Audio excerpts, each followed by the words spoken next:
어느 날 아침이었습니다. 그 첫째와 그 둘째를 학교에 보낸 아내가 소파에 기대어서 잠시 눈을 감고 쉬고 있었습니다. 제가 아내 옆에 다가가서 살며시 아내의 볼에 입맞춤을 시도했습니다. 그러자 그 당시에 공주 이야기에 한참 빠져있던 저희 막내가 저의 모습을 보면서 이렇게 이야기했습니다. 왕자님이 잠자는 공주님을 깨우네. 예, 웃으셔야 됩니다. 예, 정확히 저를 왕자님으로 불렀습니다. 셋째 이야기를 들으면서 계속 아내의 볼에 입맞춤을 했습니다. 아내는 제가 입을 맞춰도 계속 눈을 감고 쉬었습니다. 그 엄마가 계속 이렇게 눈을 감고 쉬고 있는 모습을 본 막내가 이제 이렇게 이야기합니다. 공주님, 왕자님이 뽀뽀했으니까 눈을 떠야죠. 그렇게 외쳤습니다. 막내의 이야기를 듣고 있던 아내가 이 아름다운 공주의 이야기를 비극으로 끝내고 말았습니다. 그녀는 매우 건조하고 매우 실망스러운 표정으로 여전히 눈을 감은 채 큰 목소리로 외칩니다. 나의 왕자님이 아닌가 봐요. 그렇게 이야기가 끝나고 말았습니다. 여러분, 오늘 본문에는 우리가 알고 있는 예수님, 그 예수님이 아닌 것 같은 예수님이 등장합니다. 사랑이 많으신 그 예수님이 상상도 할 수 없는 차별주의자로 나타나시는 것이죠. 우리에게 익숙한 평화의 예수님, 긍휼이 많으신 예수님이 아니라 자신의 딸이 귀신 들려서 고통받고 있는데 그래서 그 딸을 고쳐달라고 애원하는 그 어머니에게 예수님께서 매우 차갑게, 매우 냉철하게 거절하십니다. 그런데 그 거절의 방식도 매우 공격적이고 매우 폭력적입니다. 여러분, 예수님이 이렇게 차별주의자로 변신하신 이유, 두로 땅에 들어오시기 전에 만난 사람들 때문이었습니다. 마가복음 6장과 7장을 보면 예수님은 게네사렛 땅에서 사역하고 계셨습니다. 많은 병자들을 치유하시고 가르치시고 전하시고 고치시는 사역을 여전히 하고 계셨습니다. 그런데 예루살렘에서부터 바리새인들과 서기관들이 예수님을 찾아왔습니다. 여러분, 예루살렘에서 게네사렛 땅까지는 약 150km나 떨어져 있다고 합니다. 당시에 이 종교 지도자들이 예수님께서 사역을 하시고 계시는 이 현장에 찾아와서 예수님께 따져 묻습니다. 당신의 제자들은 장로들의 전통을 준행하지 아니하고 부정한 손으로 떡을 먹습니다. 어떻게 이럴 수 있습니까? 라고 예수님께 따져 묻습니다. 생명의 떡을 선물로 주시는 그 예수님께 자신들의 전통을, 자신들의 관습을 지키지 않는다는 이유로 예수님을 공격하는 것이죠. 육신의 떡을 어떻게 먹어야 하는지 설명하면서 예수님께 비난하는 것입니다. 예수님을 한참 동안 이 사람들과 이 주제를 가지고 대화를 나누십니다. 그리고 이제 일어나서 그 게네사렛 땅을 떠나서 두로 땅으로 들어가셨습니다. 그리고 이곳 두로 땅, 이방의 땅에서 수로보니게 여인을 만나십니다. 여러분, 성경에서 이 여인의 이름을 밝히지 않고 있습니다. 그러나 수로보니게 이 족속이라고 하는 이름을 가지고 이 여인의 특징을 강조하고 있습니다. 수로보니게라고 하는 말은 페니키아라고 하는 말, 그리고 수리아라고 하는 말이 합쳐져서 만들어진 이름입니다.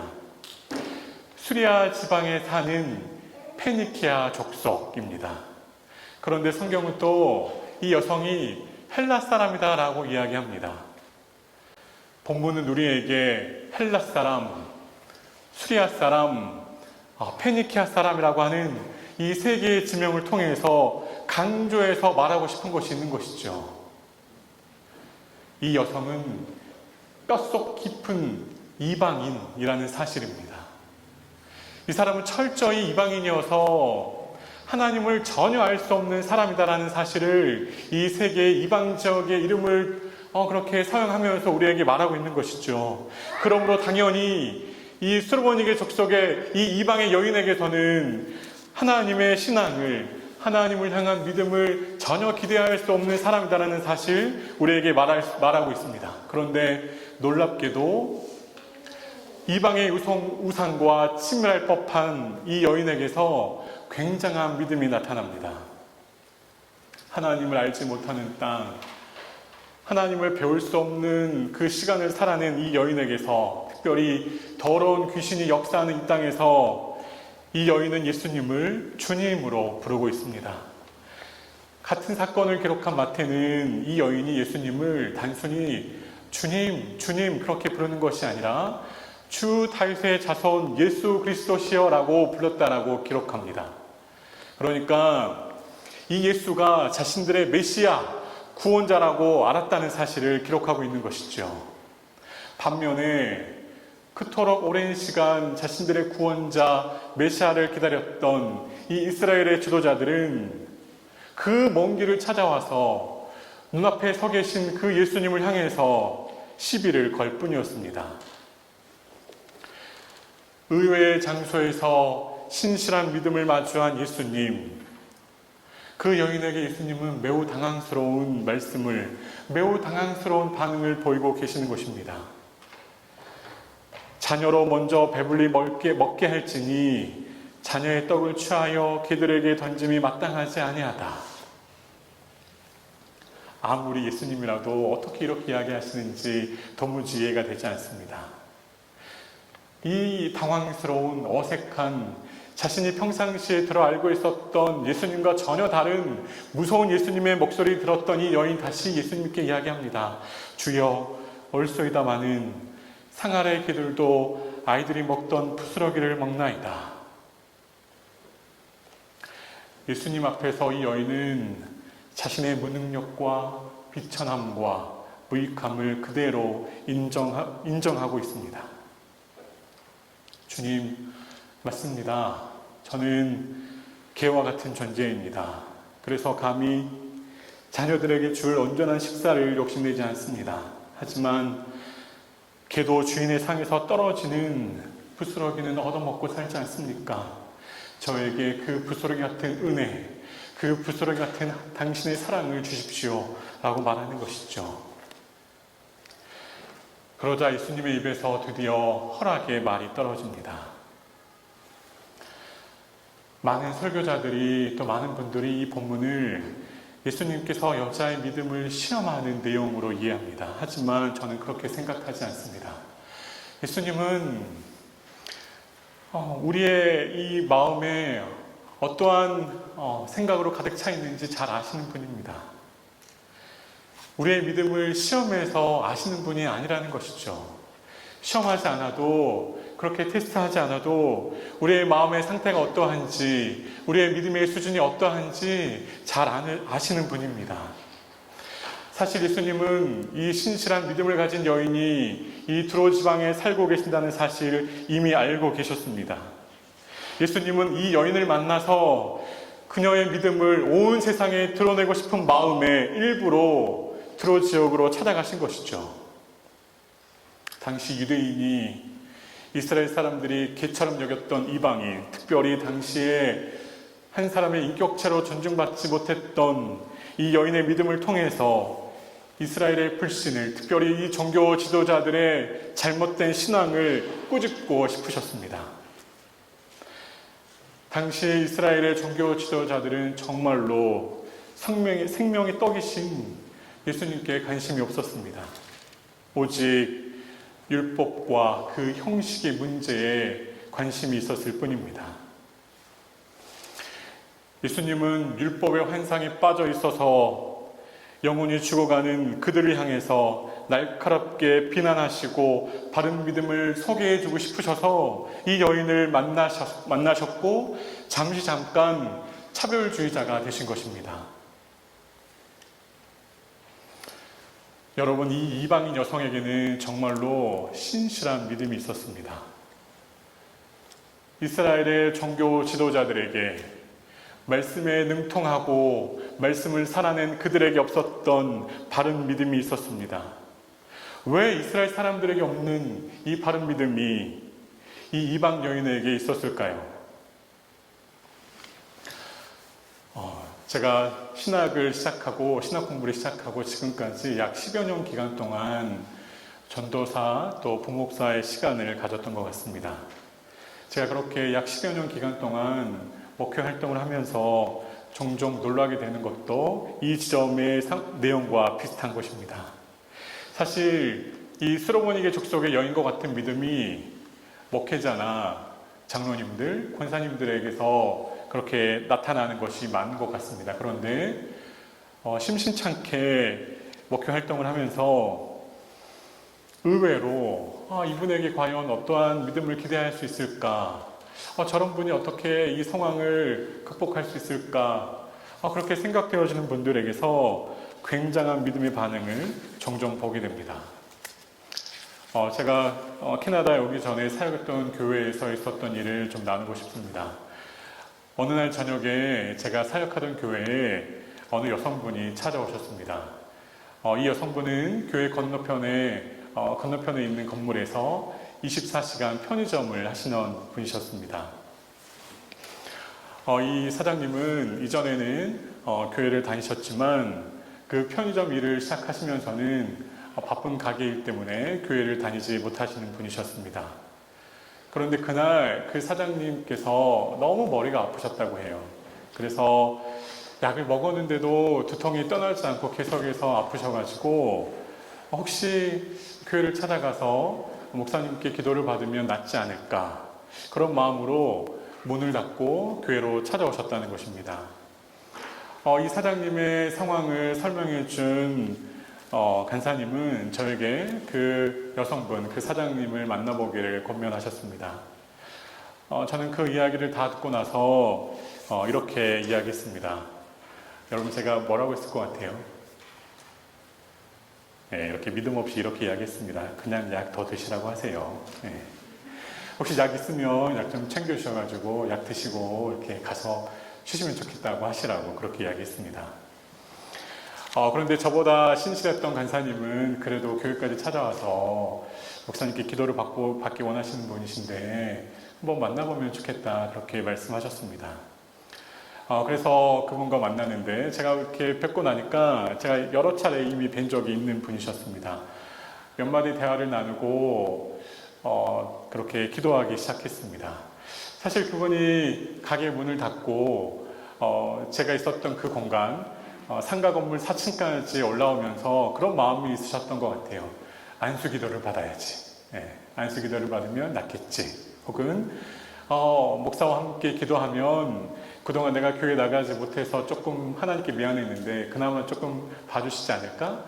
그런 마음으로 오셨던 것 같아요. 그런데 저는 그 마음을 알면서도 이렇게 이야기했습니다. 사장님, 저는 제 손을 잡고 기도할 테니까 사장님도 사장님 손잡고 기도하세요. 이렇게 얄밉게 기도했습니다. 그래도 기도가 시작되면서 제가 마음을 다해서 정성껏 기도하기 시작했습니다. 하나님 고쳐주세요, 이 한 문장의 기도를 최대한 늘려서 하나님의 성품과 하나님의 인자하심과 하나님의 치유의 능력을 인용하면서 기도하기 시작했습니다. 저는 목사이니까요. 그렇게 기도하고 나서 사장님께서 저에게 몇 번이고 감사하다는 말씀을 건네고 돌아가셨습니다. 그런데 며칠 뒤 주일날 아침에 어느 집사님이 저를 찾아오셔서 그 편의점 사장님을 위해서 기도하지 않았냐고 물으셨습니다. 되게 깜짝 놀랐습니다. 그래서 제가 기도했다라고 말했습니다. 그러자 그 집사님께서 좀 전에 교회 오는 길에 그 편의점을 들렸다 오는 길인데 며칠 전에 그 사장님이 목사님께 기도를 받고 두통이 나았으니까 교회 가면 꼭 감사의 말씀을 전해달라고 했다는 것입니다. 제가 그 순간 이 위대한 치유의 역사를 전달하는 집사님께 이렇게 이야기했습니다. 집사님, 아마 그분 약 먹고 나았을 거예요. 여러분 여기서 또 웃으셔야 되는데. 그러면서 그분과 함께 제가 크게 웃어 넘겼습니다. 그런데 한동안 그 사장님이 계속해서 생각났습니다. 여러분, 죄송하게도 제가 참 모범생이었습니다. 학창 시절에는 교회 집 학교만 오가는 학생이었고, 청년기에는 정말 많이 기도했고 전도하는 학생이었습니다. 청년이었습니다. 그리고 또 여러분 믿지 않겠지만 지금까지 제가 살아오면서 욕을 해본 적이 거의 없습니다. 심지어 군대에서도 욕을 안 해본 것 같아요. 다들 욕 안 하시나 보네요. 그리고 심지어 지금까지 술을 한 모금도 마시지 않았습니다. 다들 안 마시는 것 같습니다. 그리고 또 제가 지금 공부하고 있는 이 뷰에서 공부를 마치게 되면 기독교 또 신학과 관련된 이 석사급 학위만 3개가 됩니다. 다들 3개 가지고 계시고 이렇게 바른 신앙의 규칙을 지키면서 또 목사가 된 저의 이 믿음과 과연 그 사장님의 이 믿음이 어떤 차이가 있을까?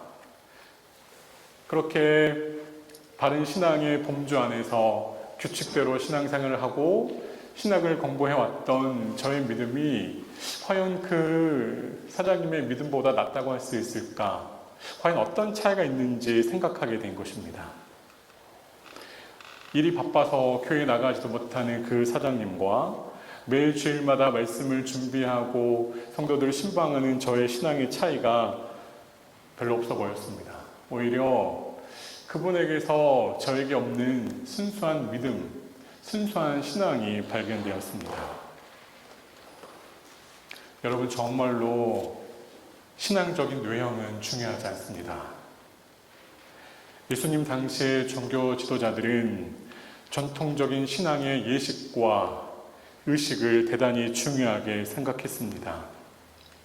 하지만 결국 그 신앙의 전통과 의식이, 형식이 사람들을 하나님으로부터 멀어지게 만들었습니다. 그들이 가지고 있었던 거룩함, 그 거룩함의 실체는 빈 껍데기에 불과한 것이었습니다. 그 빈 껍데기가 화석같이 딱딱하게 굳어져서 자신의 영혼을 죽이고 다른 사람들을 죽이고 만 것입니다. 마가복음 7장을 보면 예수님은 종교 지도자들이 말하는 그 규례를 지키지 않고 음식을 먹는 것이 사람을 더럽히는 것이 아니다라고 말씀하십니다. 그러한 형식을 지키지 않는다고 해서 죄악이 우리의 몸 가운데, 우리의 영혼 가운데 침투되지 않는다, 그렇게 말씀하시는 것이죠. 그러면서 마가복음 7장 21절과 22절에서 사람의 마음에서 나오는 12가지의 죄악을 말씀하십니다. 음란, 도둑질, 살인, 간음, 탐욕, 악독, 속임수, 음탕, 질투, 비방, 교만, 우매함입니다. 예수님은 여전히 이러한 죄악에 빠져서 예수님의 도움을 구하지 못하는 이 이스라엘 사람들, 이 종교 지도자들이 불쌍하다 못해 그들에게서 화가 나신 것입니다. 자신들의 죄악의 문제를 알지도 못하고 해결하지도 못한 채 오히려 깊은 가식과 위선의 수렁에 빠져가는 그들을 향해서 이 스로보니게 족속의 이 여인의 믿음을 통해서 회복하기를 바라시는 것이죠. 당시의 종교 지도자들의 신앙은 제 아무리 화려하고 거룩한 티가 난다고 할지라도 그 말씀을 준행하는 행동을 지켰다 할지라도 죄악의 반석 위에 세워진 빈 껍데기에 불과한 것이었습니다. 자신을 속이고 다른 사람을 속이며 신앙생활을 해온 것이죠. 저와 여러분이 오늘의 본문을 마주하면서 우리의 신앙을 돌아보고 점검하면 좋겠습니다. 과연 나의 신앙은 그럴싸한 지식과 고상한 입술의 고백, 그리고 과거의 경험으로 굳어버린 믿음을 소유한 채 빈 껍데기의 신앙을 가진 채 살고 있진 않는가. 그래서 죄악의 오염물은 날마다 우리의 마음 가운데에서 그렇게 날마다 생성되고 넘쳐나는데 신앙적인 외형은 그럴싸하게 포장되어 가고 있는지 점검해야 하는 것입니다. 오늘의 말씀의 맥락에서 이 관점에서 혹시 또 저와 여러분이 이 믿음에 대해서 오해하고 있지 않은지 생각해 보면 좋겠습니다. 여러분, 믿음을 돈을 가지고 언제든지 어떤 물건을 살 수 있는 것처럼 오해해서는 안 됩니다. 무슨 말이냐면 우리가 어떤 신학을 구비하고 신앙의 지식을 획득한 것으로 그것으로 믿음을 갖추었다고 생각해서는 안 되는 것이죠. 영험한 목사의 설교를 많이 들었다고 해서 돈을 주고 신앙의 서적을 많이 사고 신학의 가르침을 들었다고 해서 우리의 믿음이 바르다라고 생각해서는 안 되는 것입니다.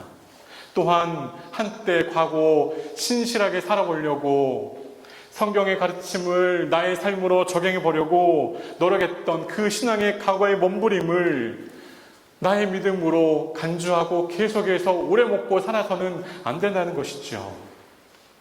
우리의 종교적인 지성과 과거의 경험적인 이러한 신앙적인 체험이 그러한 신앙적인 체험을 믿음으로 부를 수 없는 것입니다.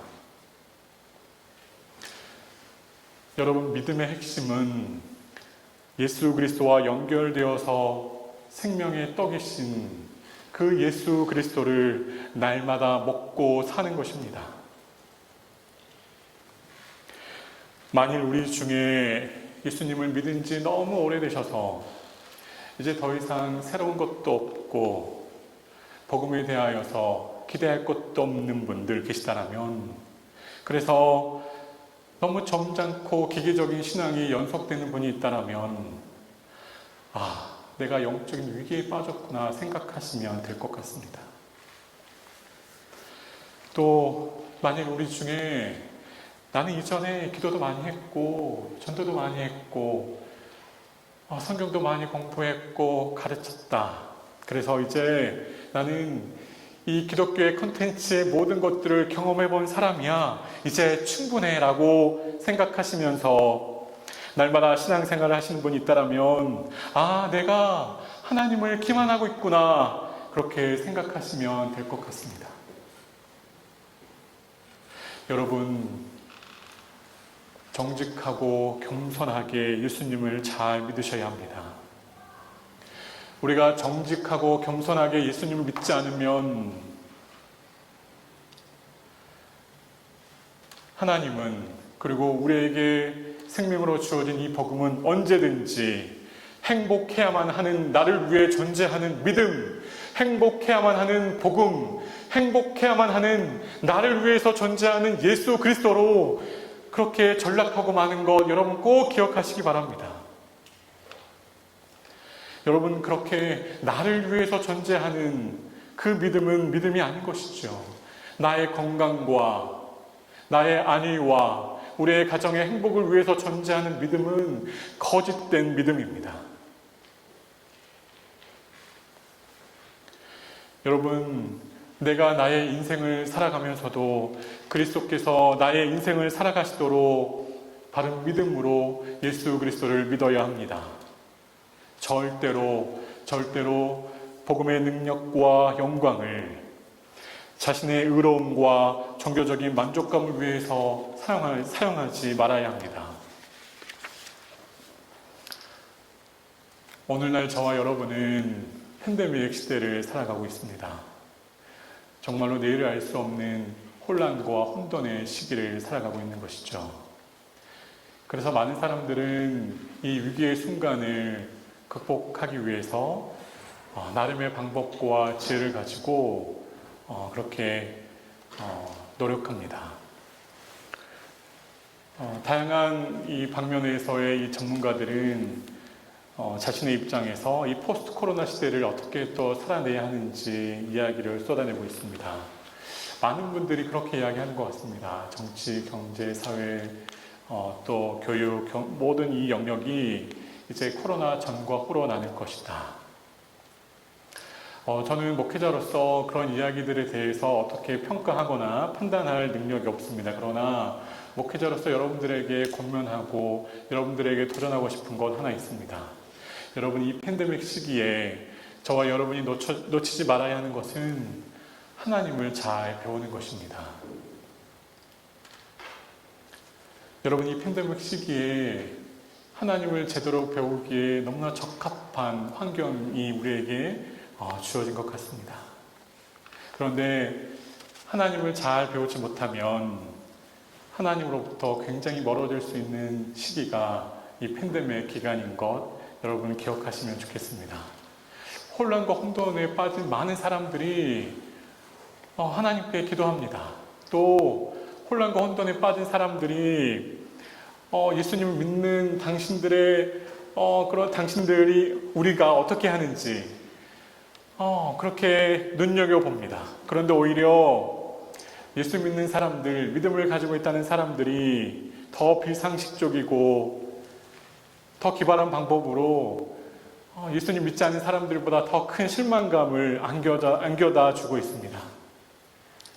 그래서 더 기도하게 됩니다. 한편으로 하나님, 이 시기에 하나님을 보여주십시오. 하나님의 능력을 나타내 주십시오. 하나님이 혼돈과 혼란의 시기를 하나님 구원하여 주십시오. 기도합니다. 그러나 가장 긴급하고 가장 비상한 방식으로 응답하셔야 할 하나님의 타이밍인데 하나님의 침묵은 더 길어지고 더 깊어지는 것 같습니다. 하나님의 침묵이 깊어지고 길어지면서 하나님 믿기가 쉽지 않습니다. 지루하고 답답한 이 하나님의 침묵으로 인해서 사람들은 무기력에 빠지고 무덤덤해집니다. 때로는 분노하기도 합니다. 하나님은 나의 고통에, 우리의 이 고통에 관심이 없는 것일까? 왜 하나님은 돌보시지 않는 것일까? 우리의 고통과 아픔에 관심 없는 하나님으로 간주하고 생각하면서 하나님 믿기가 점점 어려워지는 것이죠. 여러분, 보통 이렇게 하나님으로부터의 거절감을 갖게 되고 하나님의 침묵이 길어지면 보통 많은 신자들은 구약의 이스라엘 백성들처럼 하나님을 대체하는 금송아지 하나님을 만들게 됩니다. 우리의 이 지독한 자기중심성이 우리를 만족시켜주는 그 하나님이 눈에 보이지 않자 나를 만족시켜주는 금송아지 하나님 찾아서 만드는 것이죠. 그리고 그 금송아지 하나님은 내 편이다 라는 그 안정감으로 살아갑니다. 하나님으로부터 취하게 되는 선하고 바른 것을 더 이상 취할 수 없게 되자 자기가 생각하는 그 바르고 선한 것을 금송아지 하나님으로 만들어 버립니다. 여러분, 그러나 그렇게 해서는 안 되는 것이죠. 하나님이 침묵하실 때 저와 여러분도 잠잠해야 합니다. 그 침묵하시는 하나님의 침묵의 소리가 우리의 귓가에 들릴 때까지 잠잠해야 합니다. 고통과 혼란과 혼돈의 시간으로 지루하고 답답한 마음이 날마다 더 크게 들지만 하나님께서 침묵의 방법으로 말씀하시는 그 하나님의 음성이 들릴 때까지 하나님 앞에서 잠잠히 머물러야 합니다. 그 하나님께서 침묵의 방식으로 우리에게 말씀하시는 그 하나님의 음성을, 그 하나님의 말씀하시는 방법을 우리 편에서의 노력으로 깨뜨려서는 안 되는 것입니다.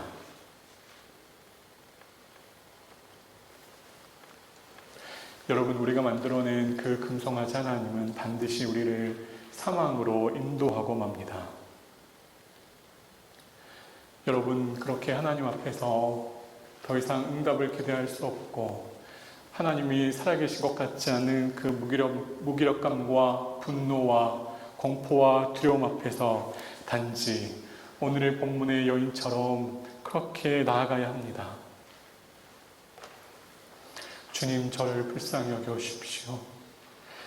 부스러기와 같은 그 은혜를 저에게 주십시오. 저를 살려주십시오. 우리를 구원하여 주십시오. 그렇게 기도하며 하나님 앞에 나아가야 합니다.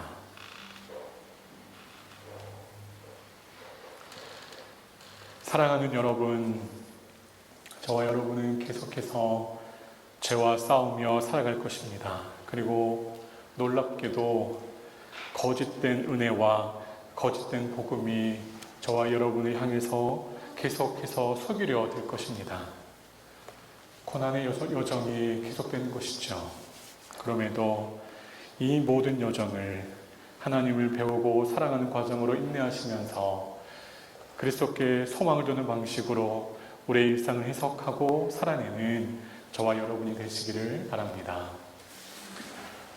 제가 한번 기도하겠습니다.